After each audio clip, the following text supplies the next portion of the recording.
Good evening, Trinidad and Tobago, and welcome to Psychology Live. I am not Dr. Keith Lee Kwai. He is out for 2 Mondays, so I'll be here, Anna Maria Mora, guest hosting on Psychology Live. And today we have a program in keeping with our Father's Day yesterday, still celebrating fathers and looking at some of the issues our fathers have to cope with. And before we get into it, I just want to remind you that we are streaming live at www.facebook.com/OurTV4 and gisltd.tt/TV-4, Twitter at OurTV4, hashtag Psychology Live. Our phone numbers are, this is a lot, but 675-8747 and 675-8749. And I'll repeat that again during the course of the show. So we have with us on the topic of psychology of fatherhood, a colleague, Wendell De Leon, founder of the National Institute for Promoting Responsible Fathers. Welcome, Wendell. Thank you, Anna. We have a participant, one of Wendell's, what did you call him, beneficiaries of your program, Kareem, and co-founder Kyle Dawkins of the John Paul Center for Fatherhood. So these are 2 organizations that really have fatherhood in mind and understanding what our fathers go through in Trinidad and Tobago. I think I would let them talk with you a little bit about, and let's start with Wendell, the National Institute for Promoting Responsible Fathers. Tell us about it. The NIPRF, as we would call it, the National Institute for Promoting Responsible Fathers, is part of an initiative to educate fathers. Because what we have seen is that there is no institute or organization to educate men as to how to be a father, or the concept of fatherhood itself. So you might probably find yourself being told at some point, depending on your level of involvement with the mother, that you are about to become a father.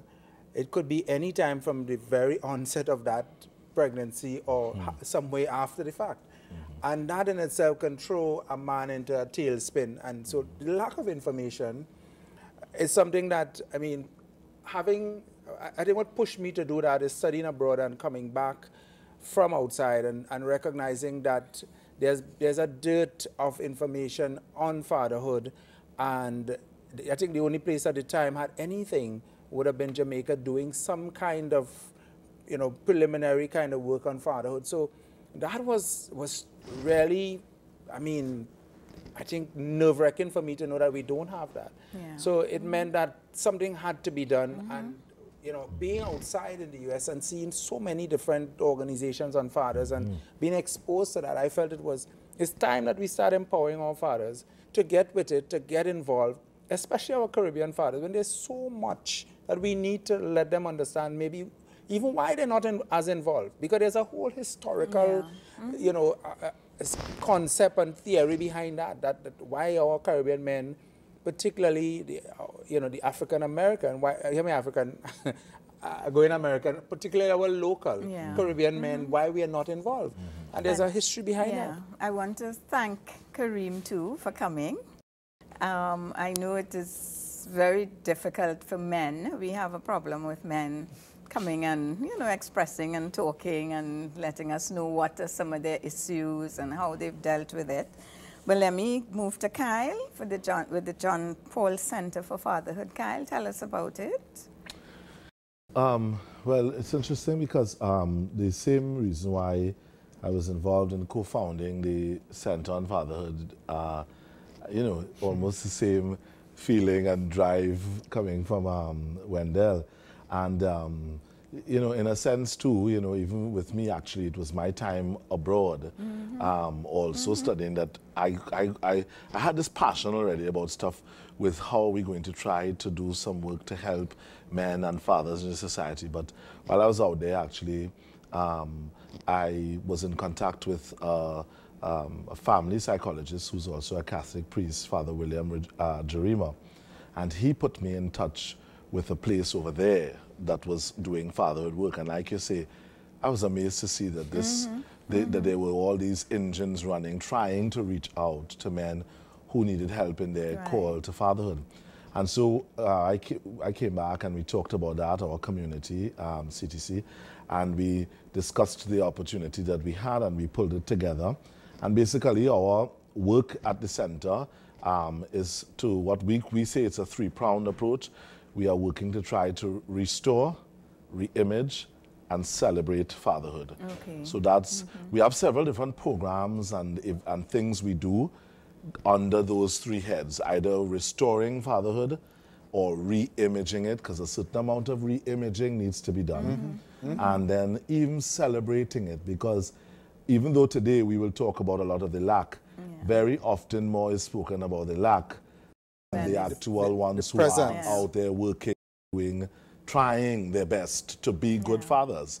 And we do have. Well, I think we have one here with us. So I think we have one to celebrate, because I think his story is going to be very inspirational for a lot of young people and fathers.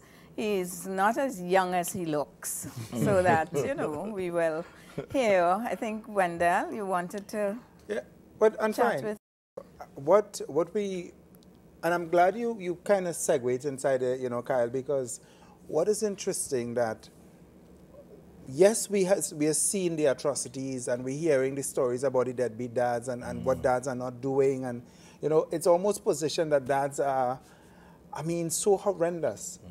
But truth be told, that when we look around, we're seeing such a changeover, not because of you know, change in roles and shifts in roles, but fathers are actually desirous and not just saying, you know, based on words that we want to, but they are passionately, actively showing that they want to be. And I think Kareem's is clearly that kind of story. And I don't know about you, Kyle, but you know, in segue, I want to get to Kareem. And I think for me, another thing that really pushed me into this is the fact that I too did not grow up with my biological father. And I don't know where you're concerned, but that kind of put me in a place where I understood what that meant and what the paucity of that involvement could do to a young man. And I guess that pushed me to want to help, to heal, to touch, to change, and some of what you're talking about. And Kareem was one young man that came to me where that was part of his whole thing as well. Because I think we put in, as a society, and we put a lot of obstacles in the way for men who really want to, you know, stand up and take their responsibilities. There are obstacles, and I think we could talk about maybe Kareem may have met some of those obstacles. Kareem, what pushed you? Because, I mean, I think you want to touch on Tobago that you are a father, right? Yes, I am. How old is your daughter? 5 years old. So, at what age you had your daughter? Probably when I was 19. Wow. Yeah. 19. How you felt at 19 having a daughter? You know, that must be, I don't know. To be honest, I wasn't, mentally I wasn't ready for it. Yeah. But coming on to the last few months, I had to make up my mind. I just had to accept the fact that, yeah, there's my child, and, you know. How did you come to that mind being made up? What pushed you to make up your mind? Well, actually, at first I was just going about life normal. I wasn't really taking it on. And now, when I was going through a phase, I didn't grow up with my father. I was going through a phase, and I remember I told myself I will never do what my father did, and not be there. Yeah. And you have, well, I'm thinking of support systems around you, just like young women would have support systems around them. Did you have support systems around you to help you? Meaning people? Yes, yes, Yeah, people. mom, grandmother. Your yeah. mom? Yeah, And your granny? granny. Okay. They are supporting Yeah. and helped you through. 100%. 100%. But what were some of the obstacles? You have custody. What's happening with that The child? actually, the case was going on for 3 years. Oh, you had a Wow. case Yes. in Yeah. court. Yes. 3 Because years. I applied for legal custody. You applied for custody. What drove you to do that? Because I'm hearing the sense that, okay, first I'm in this place where I'm actually acknowledging this is my child, you know, and then it's like a whole shift to say, you could have said like most men, that's my child and I'll go visit whenever, however, drop some money. But So you fought for didn't do 3 that. years to Yes. get custody? Yeah. Okay, what was that like? Tedious. It- I just sometimes I felt like really giving up because it was always a problem with the court system, What was that? especially probation officer report. Oh, okay. Apparently they lack probation officers. They what? They lack. Oh, Yeah. okay. So what was not Yes, it was always timely. pending. Yes, Yeah. right. And right. that is what actually pushed the case to go on 3 years. Because as soon as they got the report, by the next court date, the case was over. Okay. But Oh, let me ask you okay. this. Did you said at times you really felt frustrated about the whole system, you wanted to give up. Yeah, the system itself. Okay. Let me tell you, I don't know if this, but I want to know how you all feel about this, how men feel about this, because I suspect this might have been what happened, why this thing took 3 years. And, you know, we have a call-in segment we want to hear, because I heard the theme revisited in a conference on family law last week, that paternity is a question of faith, but maternity is a question of fact. And that we in Trinidad say, you know who your mother is, but you ain't sure who your father is. Of course. That's what we say. And that is why men seem to have so much problems with the courts, because they will always, I mean, favor the mother, because you are sure who your mother is. But so that those are some of the things I think men have real problems with, and even probation. Maybe the people who work in the system have that kind of traditional, I don't know. How do you all feel But as men? that's one of the questions. Definitely one answer that I don't know how Kyle would feel about it. But I think I'm back to Kareem. How did they look at you, young man? Yes, You know, because I fighting am for saying his child. your For right now years. still look like you're probably about 17. So I Yes, can imagine, yes.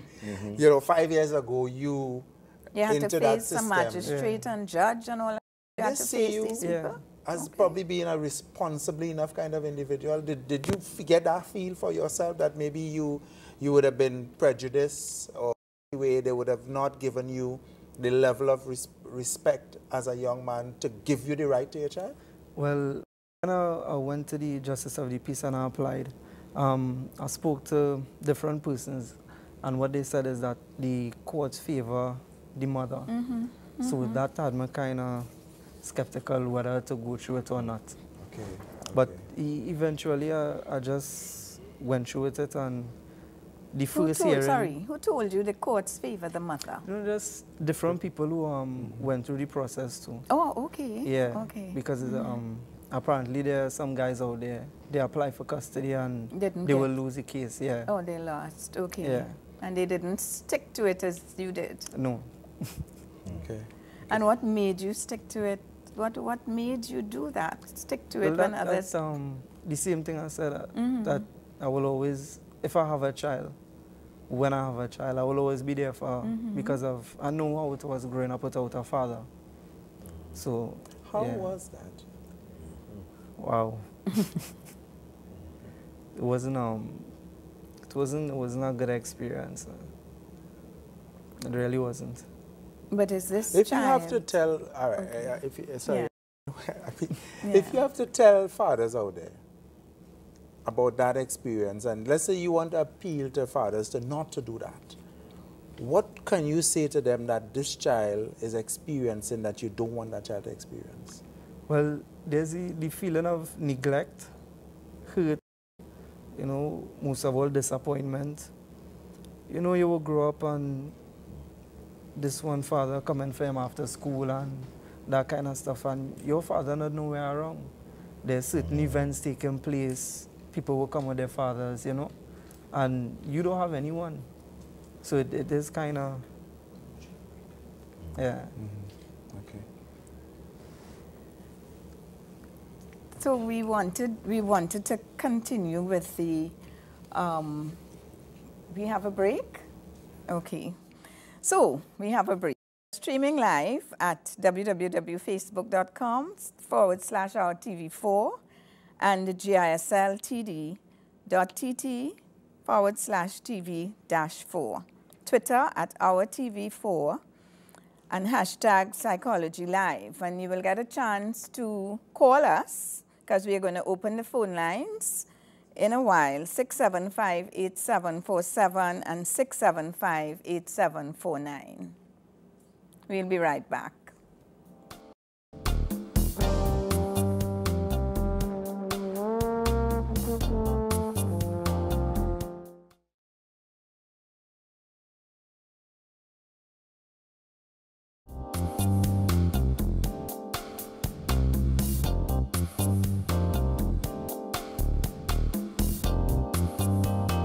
Welcome back to Psychology Live with our guests, Wendell De Leon of NIPRF, National Institute for Promoting Responsible Fathers, Kareem, who is a father who fought the system for 3 years to get legal custody of his daughter, and Kyle Dardine of the John Paul Center for Fatherhood.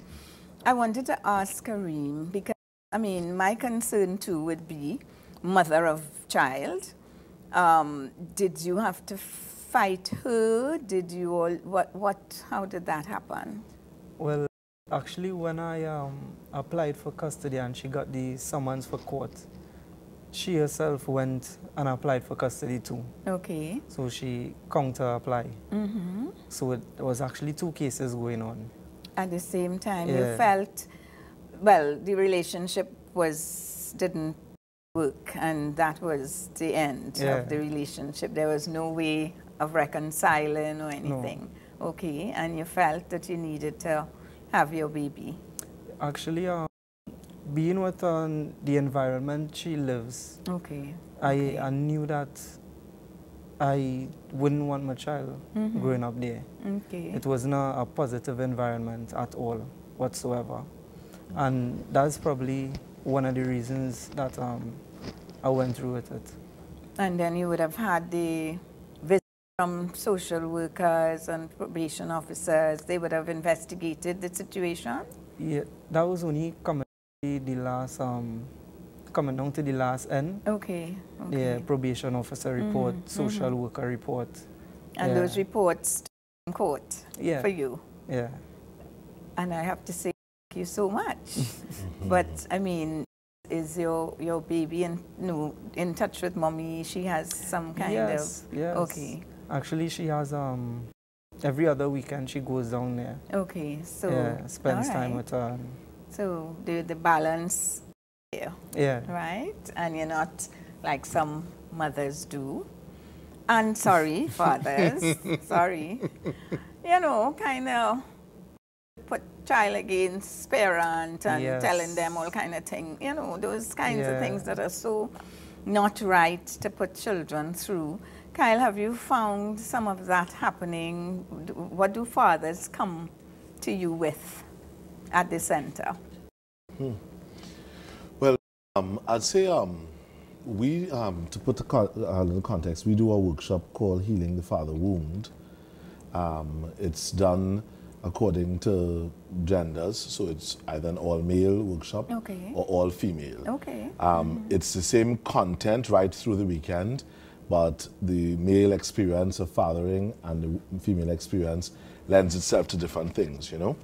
So to answer your question What are some of the wounds? from that perspective of Yeah. the workshop then, I hear from the men and the women very often on this particular topic that you just brought up is that it actually pains a child very much to hear their other parent, whether it is the father doing it or the mother, like pitting them against the other parent. And very often, parents don't realize that that is actually affecting a child. Because in their own pain about the person as a spouse, as a friend, a lover, whatever it is, that they can't see beyond the fact now that whereas that was that relationship, the child now needs this security of this parent relationship. And so what we hear often from the participants is, like if in particular fatherhood, when there's a mother who's bashing a father, and for boys especially, the worst thing is for a mother separated from a father, or for bad reasons, to say, you're just like your father, you know. Yes. It is one of the most dehumanizing thing for a son to hear his mother say. Because, I mean, there's so many things we can go into now for the reason. But just from the child's position, it sounds like you're rejecting a part of me. Yeah. Because already the child has a sense that if this is my father, and you are saying, I remind you of him in some way or whatever, and you're rejecting that, you're rejecting me too. Yeah. It's very, very difficult. So it's very painful. Actually, the statistics, the Children's Authority did some statistics and found that mothers are the most often the ones to abuse children, when we thought that it would have been fathers. The statistics showed that the mothers are the abusers. And that was, I mean, really, really like stunning kind of. And International Family Law Conference, mothers are the abductors who take children from their jurisdictions and run with them. Most of it's increasingly mothers now. Before it was fathers, now it is increasingly mothers who are taking children away in the dead of night and running with them. We have to go look and find and head to court to try to get this child back, you know, those kinds of things. And it is interesting, it's changing, and I don't know how you all feel about hearing that. Your look like, yes, excuse me?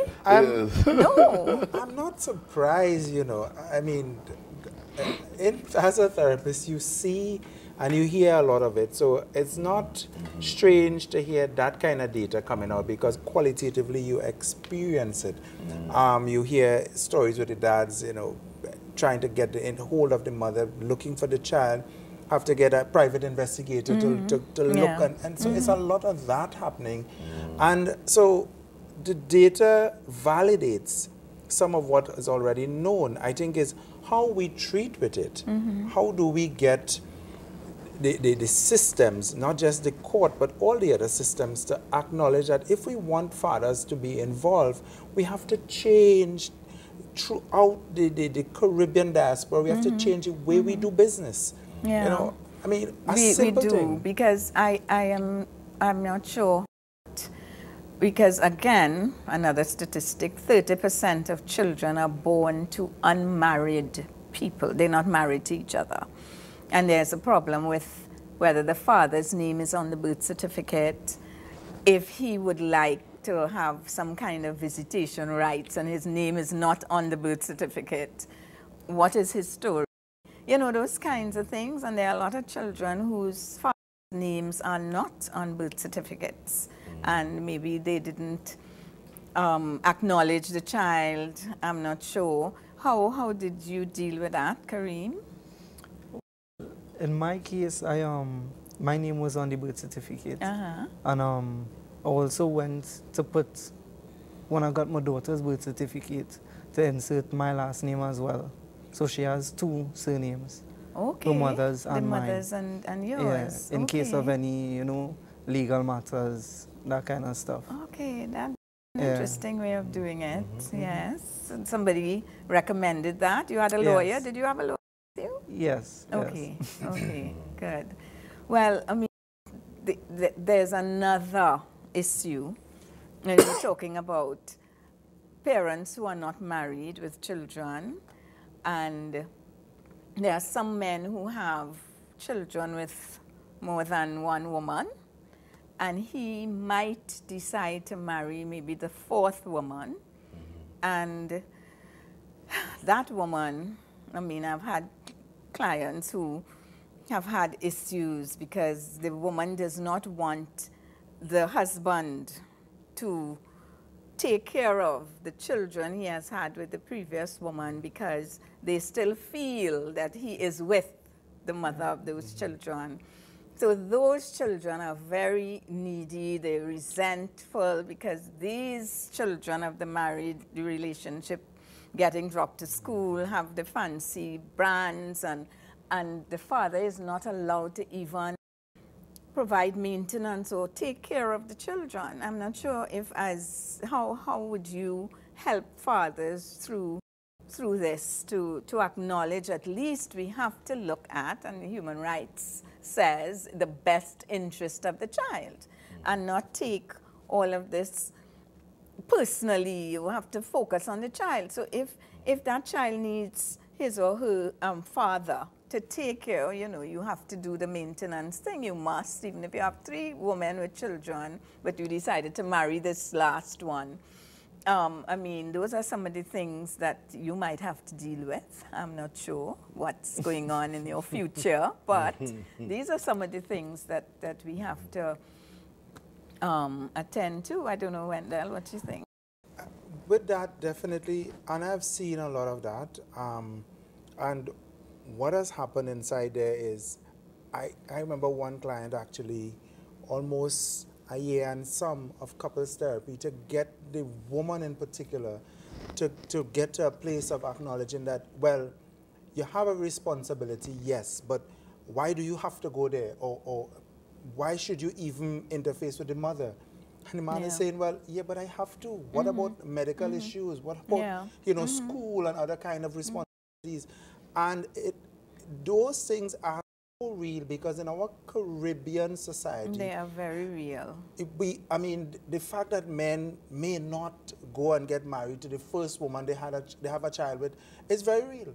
And even with the high rates of divorce and separation, there's a possibility with lots of what you call, you know, reconstituted or blended families. We're going to get that scenario again where is yours, mine, and ours. And how do we then bring the child that is outside of, inside that equation, especially if he's living with the mother of that previous relationship? When is he or she getting a chance to be part of that? And sometimes it's very difficult for the man to be able to put down his foot and say, look, I want this. Yeah. Because you know, it's new and it's not my child, so it's easy to leave that other child by the mother and say, look, let me just drop some money or let me just provide. And I'm saying to men out there who are listening that that is not enough. Yeah. That is not enough. I mean, we have a young man like Kareem as such an example.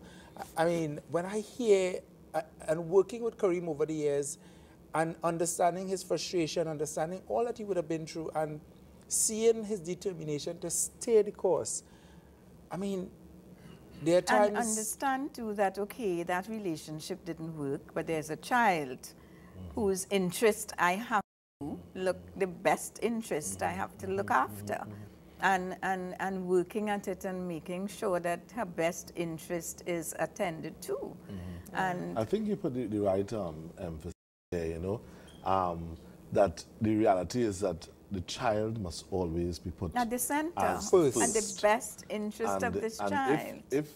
If that could be some of the thinking that could be developed as a more consistent thinking on the ground in our country, where people say the child must always, it's a cultural thing, eh? It's largely socio-cultural. Listen to and me, you have we signed on to the Convention on the Rights of Yes, years ago. yeah. And we, what, Wendell, what is your story? Why are you looking at me like that? But that's What- at what- one what? level, we have to get that to Yeah, the but ground now, signing you know? on to that is Yeah. one. But how much have we been doing? I mean, look at how often we are so reactive. The Amy Amaturo and the Sean Luke and all of those. And only when those things happen, you have a hue and cry. But you have a lot of times where the scenarios are bubbling on the ground. The man wants access to his child, and then it's only when there's a homicide that you get some kind of scenario. And I am saying to men, that's not the answer. Going out there and feeling that you have to be angry and retaliate and retaliate violently is not the answer. If you really want your child, then you have to use the system and you have to make sure that you access the system. Kareem is a living testimony. And he did not give up 3 years of this thing, Kareem. I mean, and a young man who might have been thinking of Peter Avenue every Sunday night, Saturday weekend, down Shagaramas, wherever, do you play pan? No. Oh, you don't? Well, I don't know. But I'm saying, I don't know what your weekends would be like as a young man, but having to, stay that course is... But you see, a part of that too, in life, we have to be able to find a way to let our own past experiences, positive or negative, propel us forward to a certain kind of responsibility. I mean, and I like the fact that in the name of your organization, that word responsible is out there immediately. Yes. Because it distinguishes the difference between a father and a responsible father, just any man and a responsible man. And I see Kareem at this stage of his life, and I hope for him that it continues as a responsible man. Because notice a while ago, when we were talking about your father and so, he said, I know what it was to be without my father. Now, I've heard others say that, but the turn of events is that they took a negative road of choices with that, what we call in our organization, father hunger. Because the father hunger is real, it's intense, and sometimes it's powering behaviors. And what happened is Kareem took it and channeled it. Even when you shared earlier, Wendell, you took the father hunger and channeled it, and you are now doing second chance fathering work, as we call it in our organization. And even in our organization, most of us, the men who are involved, quite a number of us, not all, but quite a number of us do have a father hunger and have experienced fathering pain or absent fathering or whatever. But now it has propelled us forward to doing the responsible thing for the next generation of children. And I think that is what has to happen. But I think men have to reach a point where they accept their responsibility, they accept the fact that they are hurting. You know, we teach boys not to cry or to just grin and bear it. Grin and bear it, boy. Yes, I still hear parents, tell children, what you crying for? You're big boy, stop the crying. Men don't cry, boys don't cry. And that you're not supposed to feel, and because this hunger must hurt. Of course. It must hurt. And how do men deal with that hurt? And a lot of times it is dealt with in the violence we see in our society. Because that's the only way they are so hurt. They don't know, they just want to hurt somebody. And with the depression, you have all kinds of issues. And we really have to, I mean, you're right, we probably do need, where you went to study, had many fatherhood institutions, and we probably just have you and maybe the single fathers, but I think the Single Fathers Association, we really do need professionals or therapists who are able to help men work through this hurt that is really embedded deep down in them, and have them become aware of it, accept it, let us deal with it in the best interest, because our children, not only for myself, but for my children. Because it's in a sense, it is, we see this all the time as people working in therapeutic work and clinical work. Hurting people hurt people. And hurting people, say that again, hurting people hurt people. Yes. And it's the whole thing of the cycle of moving the cycle of pain around, because one of the things is, you didn't have a father, and then in his case, what he said I found so interesting, because so many men have had that experience where they weren't preparing for fatherhood or planning to be a father. A situation happened, right? Boom. And they get a call.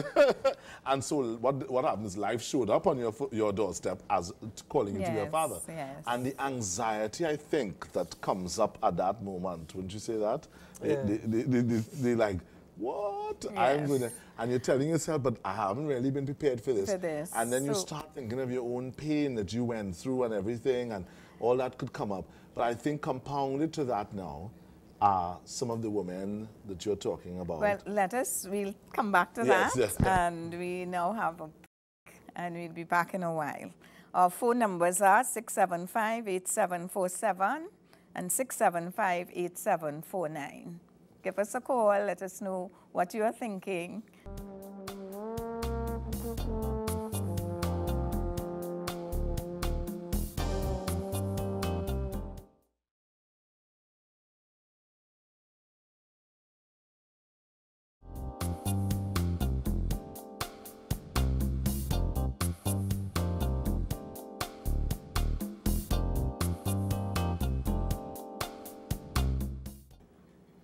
Okay, we are back.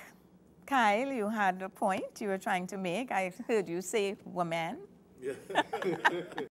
I was saying that, well, to come to the point that in restoring fatherhood, we don't only have to work the theme of fatherhood with men. Thank you. We also have to work the theme of fatherhood with women. Yeah. Because in talking about the cycle of pain and so, what we were just talking about is that in fighting, I'm not saying this happened in his situation, but I'm just using Kareem as an example.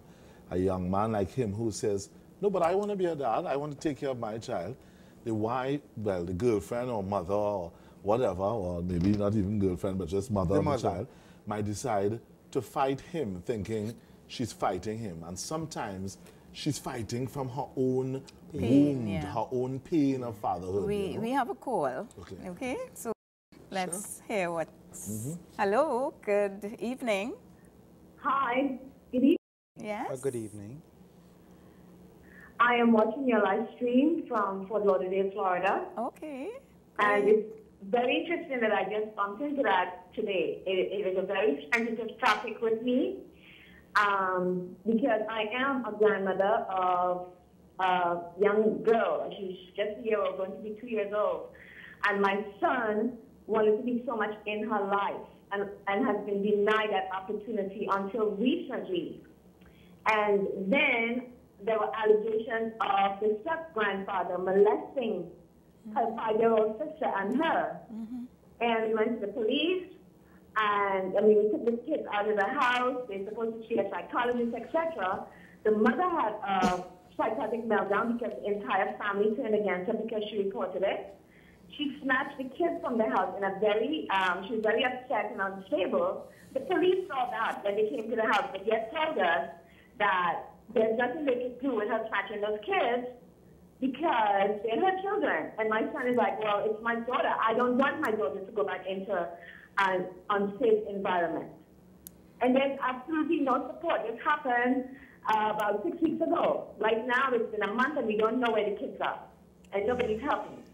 And my son is grieving. He's being deprived of the opportunity that his daughter to be the first man that his daughter falls in love with, to be there to protect her, to provide for her, and to lead and teach her and guide her.